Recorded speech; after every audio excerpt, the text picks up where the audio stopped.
How are we doing today, folks? In real life, I don't look that fuzzy, but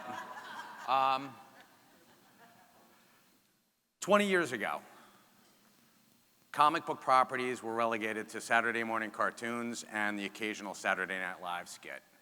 But today, of the 100 top-grossing movies of all time, an amazing 22 of them are superhero-related.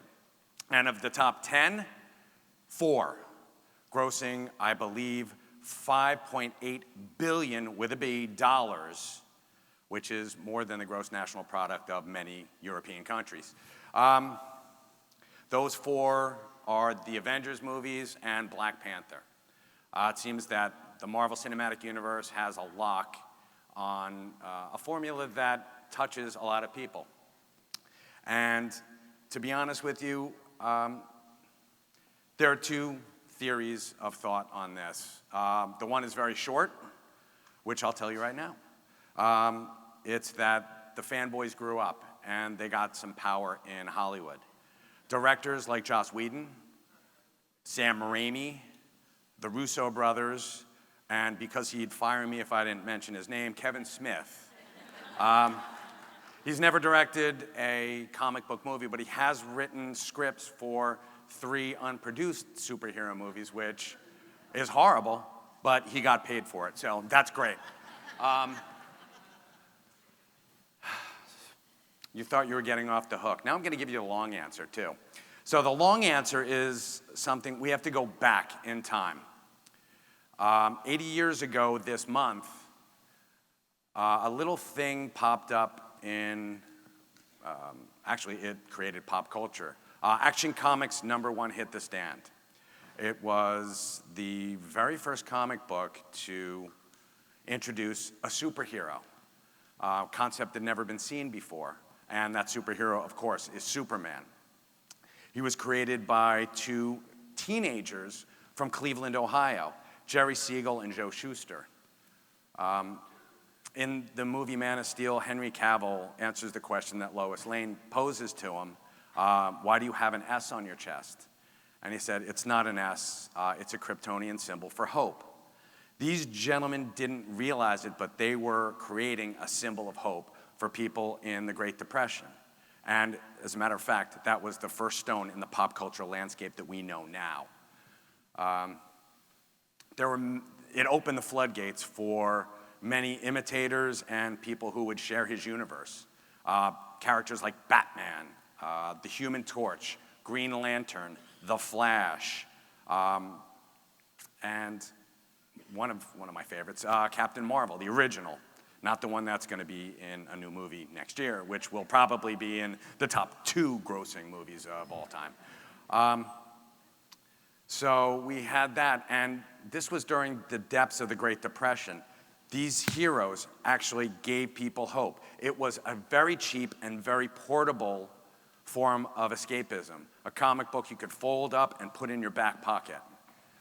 And all for a dime. Not so much more anymore. Oh my God. Now comics are tapping out at like $4.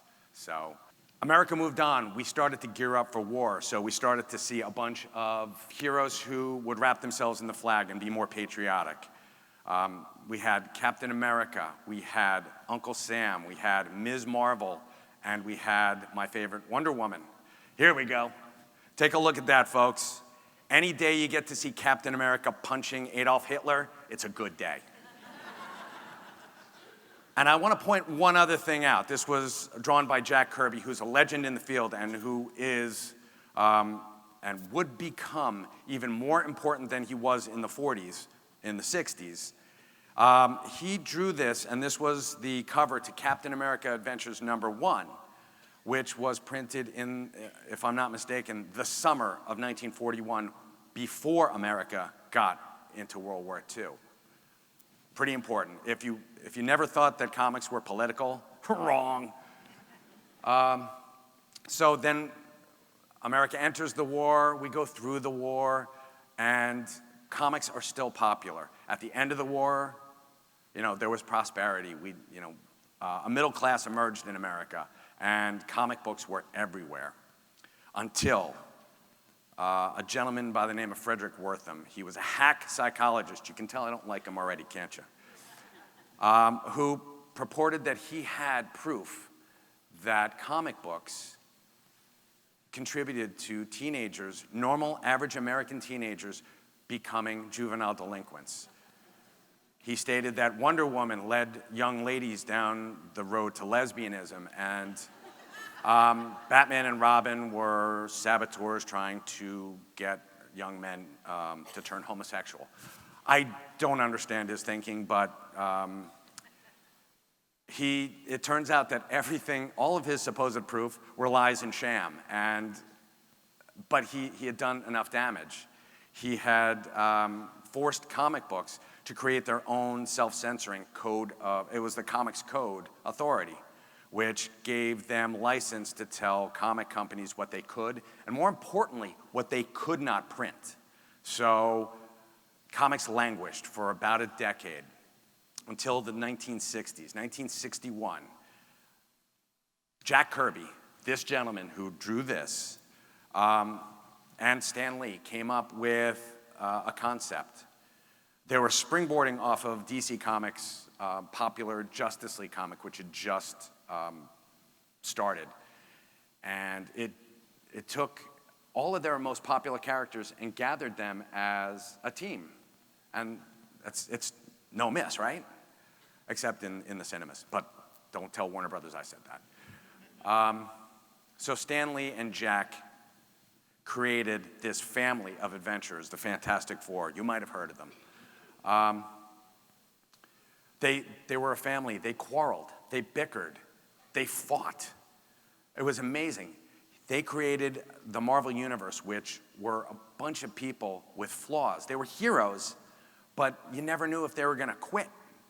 And, circumstances would always bring them back. Spider-Man had to worry about his frail Aunt May and making the rent.